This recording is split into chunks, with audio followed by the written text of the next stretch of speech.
ವಿವಾಹಿತ ಮಹಿಳೆಯ ಜೊತೆ ಸಂಬಂಧ ಹೊಂದಿದ್ದ ವ್ಯಕ್ತಿಯನ್ನ ಕೊಲೆ ಮಾಡಿದ ಆರೋಪ ಕೇಳಿಬಂದಿದೆ. ಕಲಬುರಗಿ ಜಿಲ್ಲೆಯ ದುತ್ತರಗಾಂವ್ ಗ್ರಾಮದಲ್ಲಿ ಈ ಘಟನೆ ನಡೆದಿದೆ. ಅಮೃತ್ ಕೊಲೆಯಾದ ಯುವಕ ದುತ್ತರಗಾಂವ್ ಗ್ರಾಮದ ಯುವತಿಯನ್ನ ಅಮೃತ್ ಪ್ರೀತಿ ಮಾಡ್ತಾ ಇದ್ದ. ಇತ್ತೀಚೆಗೆ ಬೇರೊಬ್ಬ ಯುವಕನ ಜೊತೆಗೆ ಆ ಯುವತಿಯ ಮದುವೆ ಆಗಿತ್ತು. ಆದರೆ ವಿವಾಹಿತೆಯ ಜೊತೆಗೆ ಅಮೃತ್ ಸಂಪರ್ಕ ಮುಂದುವರಿಸಿದ್ದ.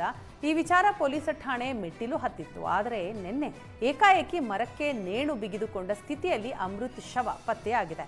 ಯುವತಿಯ ಕಡೆಯವರೇ ಕೊಲೆ ಮಾಡಿ ನನ್ನ ಮಗನನ್ನ ನೇಣು ಹಾಕಿದ್ದಾರೆ ಅಂತ ಅಮೃತ್ ಪೋಷಕರು ಆರೋಪಿಸಿದ್ದಾರೆ. ನಿಂಬರ್ಗಾ ಪೊಲೀಸ್ ಠಾಣೆಯಲ್ಲಿ ಕೊಲೆ ಪ್ರಕರಣ ದಾಖಲಾಗಿದೆ. ಕಾರು ಮತ್ತು ಬೈಕ್ ಮುಖಾಮುಖಿ ಡಿಕ್ಕಿಯಾಗಿದ್ದು ಅಪಘಾತದಲ್ಲಿ ಯುವಕ ಸ್ಥಳದಲ್ಲಿಯೇ ಮೃತಪಟ್ಟಿದ್ದಾನೆ. ಕೊಡಗಿನ ವಿರಾಜಪೇಟೆ ಅಮ್ಮತ್ತಿ ರಸ್ತೆಯಲ್ಲಿ ಅಪಘಾತ ಸಂಭವಿಸಿದೆ. ಬಿಳಗುಂದ ಗ್ರಾಮದ ಪ್ರಗತ್ ದುರ್ಮರಣ ಹೊಂದಿದ್ದಾನೆ.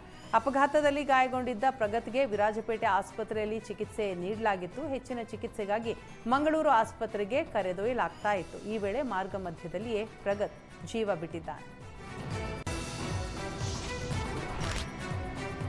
ಹಸುವನ್ನ ರಕ್ಷಿಸಲು ಹೋಗಿ ನೀರಿನಲ್ಲಿ ಮುಳುಗಿ ಅಪ್ರಾಪ್ತ ಬಾಲಕ ಮೃತಪಟ್ಟಿದ್ದಾನೆ.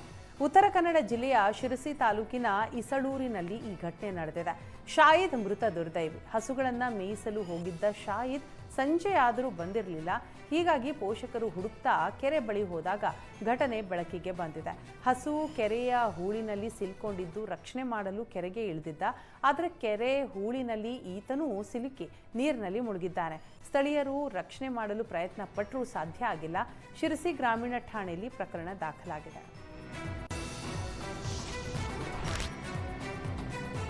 ಕಾರು ಸರ್ವಿಸ್ ಸೆಂಟರ್ನಲ್ಲಿ ಬೆಂಕಿ ಕಾಣಿಸಿಕೊಂಡಿದ್ದು ಸರ್ವಿಸ್ಗೆ ಬಂದಿದ್ದ 4 ಕಾರುಗಳು ಸುಟ್ಟು ಕರಕಲಾಗಿವೆ.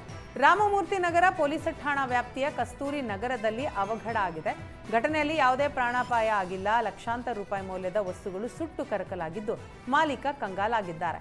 ಸದ್ಯ ಅಗ್ನಿಶಾಮಕ ಸಿಬ್ಬಂದಿ ಬೆಂಕಿ ನಂದಿಸುವಲ್ಲಿ ಯಶಸ್ವಿಯಾಗಿದ್ದಾರೆ.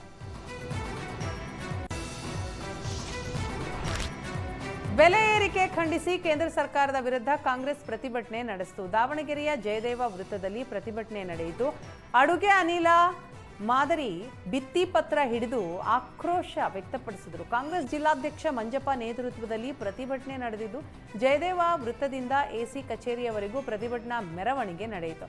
ಕೇಂದ್ರ ಸರ್ಕಾರದ ವಿರುದ್ಧ ಘೋಷಣೆ ಕೂಗಿ ತೀವ್ರ ಆಕ್ರೋಶ ಹೊರಹಾಕಿದರು.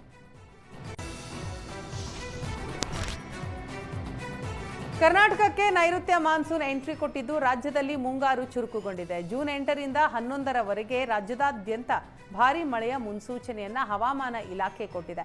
ಕರಾವಳಿ ಹಾಗೂ ಉತ್ತರ ಒಳನಾಡಿನ ಜಿಲ್ಲೆಗಳಲ್ಲಿ ವ್ಯಾಪಕ ಮಳೆಯಾಗುವ ಸಾಧ್ಯತೆ ಇದೆ. ಈ ಹಿನ್ನೆಲೆ ಹವಾಮಾನ ಇಲಾಖೆ ಯೆಲ್ಲೋ ಅಲರ್ಟ್ ಘೋಷಿಸಿದೆ. ಬೆಂಗಳೂರಿನಲ್ಲಿ ಇಂದಿನಿಂದ ಜೂನ್ 11ರವರೆಗೆ ಸಾಧಾರಣ ಮಳೆಯಾಗುವ ಸಾಧ್ಯತೆ ಇದೆ.